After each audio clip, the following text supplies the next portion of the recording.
Hello friends, viral hit के पिछले chapter में हमने देखा ही था कि वेंगक हो चुका था किडनैप और होबिन एंड फ्रेंड्स उसे ढूंढ रहे थे। जब वेंगक नहीं मिलता तो होबिन लेता है जिन्हो की हेल्प, लेकिन उसे पता नहीं है कि जिन्हो ने ही वेंगक को किडनैप किया था। इस चैप्टर की शुरुआत में हम देखते हैं कि यहाँ पर जिन्हो कहता है कि मैंने उसे मार दिया है, यानी कि वेंगक को। लेकिन होबिन एंड फ्रेंड्स इस बात पे ज्यादा हैरान नहीं थे। हम देखते हैं कि वेंगक पीछे आकर खड़ा हो जाता है, जिसे देखकर होबिन अचानक से बहुत ही ज्यादा हैरान रह जाता है कि ये तो पीछे आराम से खड़ा है, फिर भी ये जिन्हों कह रहा है कि क्या मैंने इसे मार दिया। और जैसा कि भाई सामने है तो उसकी बहन यानी कि गियोल हैन भागकर आती है और अपने भाई को गले लगा लेती है। वो रोने लगती है और उसे मारने भी लगती है। वेंगक अचानक से सामने आ चुका है और वो जिंदा भी है। सबसे बड़ी बात तो ये है कि वो जिंदा है, जिन्होंने उसे मारा क्यों नहीं। तभी हम देखते हैं फ्लैशबैक का एक सीन जहां पर जिन्होंने इसे बांध कर रखा था और वो कह रहा था कि कितनी डिसअपॉइंटिंग बात है कि तुम चिल्ला भी नहीं रहे। एंड उस सीन के बाद हमने देखा था कि जिन्हों बाहर आ गया और वो कंटेनर वो बिल्कुल ब्लास्ट हो चुका था। हमें लगा कि वेंगक मर चुका है, लेकिन ऐसा कुछ भी नहीं था। हम देखते हैं कि वेंगक जिन्हों से कहता है कि तुम्हें क्या लगता है तुम सारी जिंदगी ऐसे ही रहोगे, जो तुम चाहते हो वो हमेशा करते रहोगे। एक दिन तुम्हारा सच सामने आ जाएगा और होबिन तुम्हें जरूर कॉल आउट करेगा। और उस वक्त जैसे ही वेंगक ने होबिन का नाम लिया, तभी हम देखते हैं जिन्हों उससे कहता है कि ओह, ऐसा लगता है कि तुम इन दिनों होबिन के कुछ ज्यादा ही पास आ रहे हो। वैसे ये मेरे लिए काम की बात है, अब मैं तुम्हें छोड़ रहा हूँ, तुम यहाँ से जा सकते हो। लेकिन ये बात याद रखना कि होबिन को इस बारे में बताने की कोशिश बिल्कुल भी मत करना।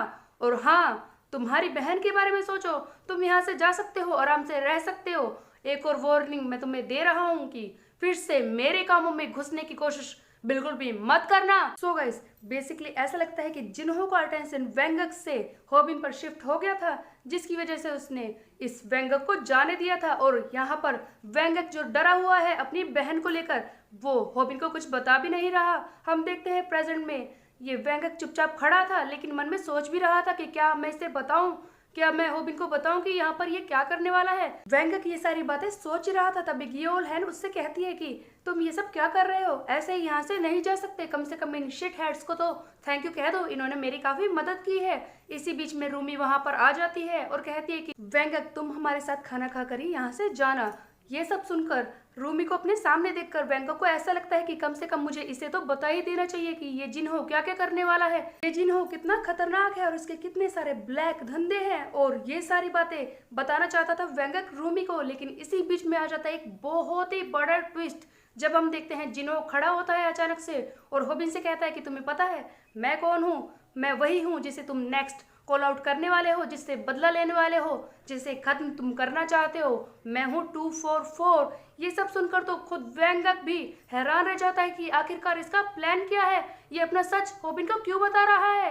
वेंगक बहुत ही ज्यादा शौक में है और गिल्ट में भी है और कह रहा है कि होबिन मुझे माफ कर दो, मैं तुम्हें सच नहीं बता रहा, लेकिन ये आदमी बहुत ही खतरनाक है, मेरे साथ भी कुछ भी कर सकता है। मेरे लिए सबसे जरूरी मेरी बहन है, उसके आगे कोई भी नहीं है। मैं गियोल के लिए कुछ भी कर सकता हूँ।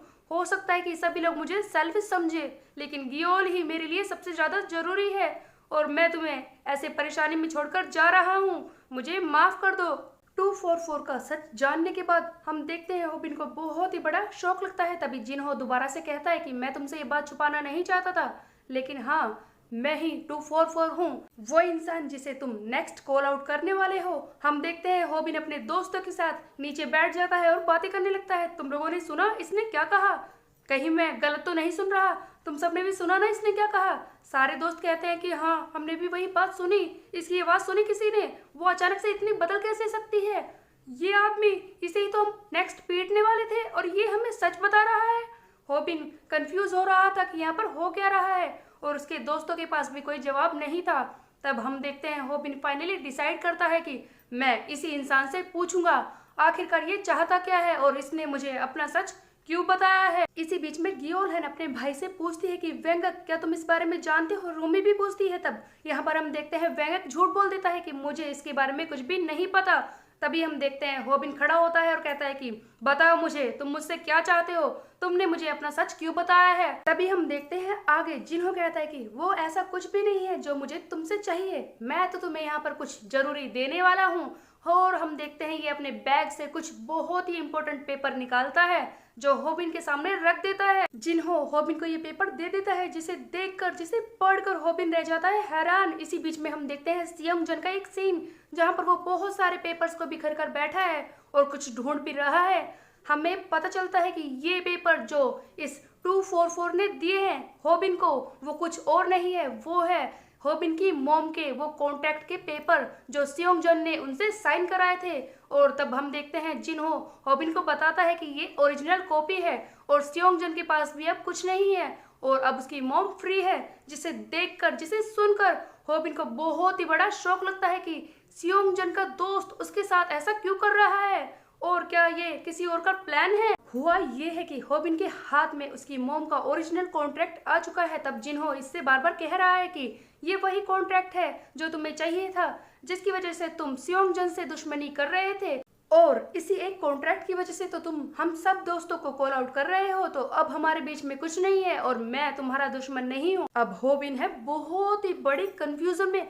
ऐसा तो हो नहीं था, अगर तुम्हारा कोई दुश्मन अचानक से तुम्हारे सामने आकर अच्छा बिहेव करने लगे तो वो बहुत ही बड़ी कंफ्यूजन वाली बात तो होती ही है कि आखिरकार उसके मन में चल क्या रहा है। तभी हम देखते हैं होबिन इस जिन्हो से कहता है कि तुम ऐसा क्यों कर रहे हो। तभी जिन्हो बात को घुमाने की कोशिश करता है। उधर होबिन के मन में यही चल रहा है कि क्या सियोंग जन ने ये सब करने को कहा है, क्या ये उसका कोई प्लान है या फिर ये 244 सियोंग जन का कोई मैसेज लेकर आया है। आखिरकार यहाँ पर हो क्या रहा है। सबसे ज्यादा हैरान करने वाला था जिन्हो का रवैया। वो बार बार यही कह रहा था जबकि तुम्हारे पास ओरिजिनल कॉन्ट्रैक्ट है तो लगता है कि अब हमारे बीच में कोई भी दुश्मनी नहीं है, मुझे यहाँ से चलना चाहिए। जिन्हो वहां से जाने की कोशिश करता है तभी होबिन खड़ा होता है और चिल्लाता है कि रुको 244 मेरी बात सुनो, तुम ये मुझे बताओ कि क्या सियोंग जन जानता है कि तुम ये कॉन्ट्रैक्ट मुझे दे रहे हो। तब हम देखते हैं जिन्हो इसे बता देता है कि सियोंग जन इस बारे में बिल्कुल भी नहीं जानता। मुझे तो ऐसा लगता है कि वो इस वक्त बहुत ही ज्यादा पागल हो रहा होगा। जिन्हो तो वहां से चला जाता है लेकिन होबिन के लिए एक बहुत ही बड़ी कंफ्यूजन क्रिएट हो चुकी है। सारे दोस्त आपस में बात करने लगते हैं। तभी हम देखते हैं होबिन कहता है कि ऐसा क्यों किया उसने, क्या सियोंग जन के कहने पर उसने ऐसा किया है। लेकिन उसने तो कहा कि सियोंग जन इस बारे में नहीं जानता, क्या वो हमारे खिलाफ कोई चाल चल रहा है। तभी हम देखते हैं स्नैपर कहता है कि वैसे भी अब हमारे पास ओरिजिनल कॉन्ट्रैक्ट की कॉपी आ चुकी है तो क्यों ना हम सियोंग जन को कॉल आउट करें। तब रूमी कहती है कि नहीं, हम ऐसा नहीं कर सकते, हो सकता है कि हमारी चाल हम पर ही उल्टी पड़ जाए और वो दोनों मिलकर हमारे खिलाफ कुछ प्लान कर रहे हो। तब गायुल कहती है कि हाँ, हम उस 244 पर विश्वास नहीं कर सकते, वैसे भी वो वैंगक हमें उसके खिलाफ वॉर्न करने की कोशिश कर रहा था। तभी हम देखते हैं कि यहाँ पर स्नैपर कहता है कि जैसा कि हमारे पास ओरिजिनल कॉन्ट्रैक्ट है तो क्यों ना हम सियोंग जन से ही जाकर पूछ ले कि उसने ऐसा क्यों किया। तब होबिन कहता है कि हम ऐसा नहीं कर सकते क्योंकि उस 244 ने हमें जाते जाते बताया है कि सियोंग जन को इस बारे में कुछ भी नहीं पता और अगर ये सच है, अगर उसने बिना सियोंग जन को बताए हमें ये ओरिजिनल कॉन्ट्रैक्ट दिया है और हम उसके खिलाफ कुछ भी करेंगे तो हो सकता है कि हम जानबूझकर 244 को अपना दुश्मन बना ले और हमें सोच समझकर ही सब कुछ करना होगा। ये सब सुनकर तो सारे कंफ्यूजन में आ जाते हैं, बातें किसी भी कंक्लूजन पर नहीं जा रही। तभी हम देखते हैं होबिन अचानक से खड़ा होता है और कहता है कि बस बहुत हो चुका है, अब जैसे कि ये सब खत्म हो चुका है, मेरी मॉम का कॉन्ट्रैक्ट मेरे पास है और हम सियोंग जन के खिलाफ भी कुछ नहीं कर सकते तो क्यों ना हम अपनी लाइफ को पीसफुली जिए। इसी बीच में हम वैंगक का भी एक सीन देखते हैं जहां पर वो अभी भी गिल्ट में है कि क्या मैं होबिन को बताऊं कि वो 244 लिविंग के लिए क्या करता है, क्या वो इतना खतरनाक है और वो उसके साथ कुछ भी कर सकता है, मुझे बताना चाहिए। मैं समझ नहीं पा रहा हूँ कि मैं क्या करूँ। कुछ डेज ऐसे ही निकल जाते हैं। उसके बाद हम देखते हैं एक लाइव स्ट्रीम का सीन जहाँ पर हम देखते हैं कि स्नैपर लाइव स्ट्रीम कर रहा होता है और उसके अलावा होबिन मार रहा होता है एक लड़के को। उस लड़के का नाम होता है जिन स्योब, जिसने अपने ही स्कूल के एक लड़के को पीटा, उसके कपड़े उतार कर उसकी फोटोज ली और उसे वायरल करने की कोशिश की। इसी वजह से होबिन इसे कॉल आउट कर रहा है। तभी हम देखते हैं कि होबिन सोच भी रहा है कि उस 244 से इतने दिनों में कोई भी बात नहीं हुई है, आखिरकार वो चाहता क्या है। और तभी हम देखते हैं कि स्नैपर बताता है कि लाइव स्ट्रीम पे किसी ने डोनेशन किया है, वो भी 5 मिलियन वॉन का। तभी हम देखते हैं स्नैपर बताता है कि ये तो वही है जिसने हमें इस बुली लड़के के बारे में भी बताया था, टिप दी थी, और ये कोई और नहीं 244 ही होता है जो 5 मिलियन वॉन होबिन को डोनेशन देता है। होबिन हैरान तो है लेकिन फिर भी इसे थैंक यू तो कहना ही है, आखिरकार हमारा होबिन किसी के पैसे तो वापस नहीं देगा। उसके बाद हम देखते हैं होबिन डांस करने लगता है ताकि 244 को थैंक्स कह सके। नेक्स्ट सीन में हम देखते हैं कि होबिन के उस ऑफिस में वहां पर आता है एक पार्सल जिसे किसी ने भी ऑर्डर नहीं किया है। सभी इस पार्सल को देखकर हैरान रह जाते हैं और जैसे ही इस पार्सल को खोला जाता है हम देखते हैं यहाँ पर बहुत सारे लाइव स्ट्रीम के इक्विपमेंट होते हैं, सभी के लिए गिफ्ट होते हैं। स्नैपर, होबिन, ताइहुन सियोंग सबके लिए गिफ्ट होते हैं, यहाँ तक कि होबिन की मॉम के लिए भी एक कोड होता है। और ये सब भी जिसने भेजा था उसका नाम कुछ और नहीं है, वो है 244।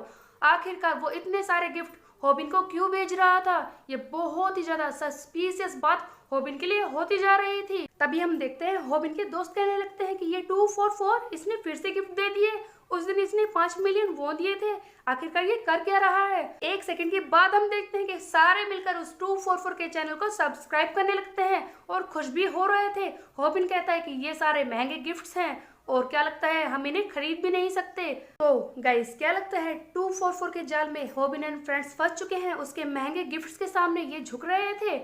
आगे हम देखते हैं जिन्हों का ही एक सीन जहां पर वो कह रहा है कि उनको प्रेजेंट मिल चुके होंगे, कोई मैनर्स ही नहीं है, आखिरकार मुझे थैंक्स तो कहना ही चाहिए था। और ये आदमी ये कितनी देर लगा रहा है, यहाँ पर ये बात कर रहा था सियोंग जन की। आगे जिन्हों कहता है कि सियोंग जन को तो कितने दिनों से पता चल गया है, फिर भी वो मुझसे मिलने तक नहीं आया, उसने कुछ भी नहीं किया। हम देखते हैं कि तभी वहां पर आ जाता है सियोंग जन। जैसे ही सियोंग जन अंदर आता है तभी हम देखते हैं जिन्हों उसका मजाक उड़ाने लगता है। क्या हुआ, लगता है तुम तो बहुत ही ज्यादा गुस्से में हो, परेशान हो रहे हो कि मैंने उसे कांटेक्ट क्यों दिया। हाँ, हैरान तो नहीं हो कि मैंने ऐसा क्यों किया है, तुम्हारे दिमाग में तो कई सारे सवाल चल रहे होंगे।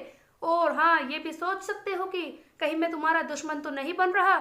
इसी बीच में हम देखते हैं कि सियोंग जन बहुत ही ज्यादा गुस्से में होता है और उस दरवाजे की नोब को भी खींचने की कोशिश कर रहा होता है। तो क्या वो इससे मारेगा इस जिन्हों को? आखिरकार सियोंग जन बहुत ही ज्यादा गुस्से में तो था ही, इसीलिए वो आगे बढ़ता है, उस जिन्हों को बेसिन में देखकर मारता है, उसका खून भी निकलने लगता है। तब सियोंग जन कहता है कि हाँ, तुमने बिल्कुल सही सोचा, मैं यही सोच रहा था कि तुमने ऐसा क्यों किया, तुमने उसे उसकी मोम की ओरिजिनल कॉन्ट्रैक्ट की कॉपी क्यों दे दी, बताओ तुमने मेरे साथ ऐसा क्यों किया। मैंने तुमसे तो ये एक्सपेक्ट नहीं किया था, हम दोनों को ही एक दूसरे के बारे में काफी कुछ पता है और तुमसे मैं ये एक्सपेक्ट बिल्कुल भी नहीं कर रहा था। सियोंग जन जिन्हों को धमकाता है कि तुम्हें पता है ना मैं तुम्हारे खिलाफ क्या क्या कर सकता हूँ। तभी जिन्हों कहता है कि हाँ, ये बात तो मैं पहले से ही जानता हूँ, लेकिन एक बात है जो बहुत ही अमेजिंग है और काफी अच्छा कोइंसिडेंस भी है कि हम दोनों के ही कॉलीफ्लावर ईयर्स हैं।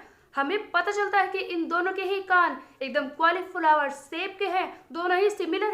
सो गाइस क्या लगता है इस लास्ट सीन में इस कॉलीफ्लावर ईयर वाली बात से क्या कंफ्यूजन क्रिएट होने वाली है, आखिरकार हो क्या सकता है, ये कमेंट करके जरूर बताएं। मेरे चैनल को सब्सक्राइब कर ले, बेल के आइकन को कर दे प्रेस।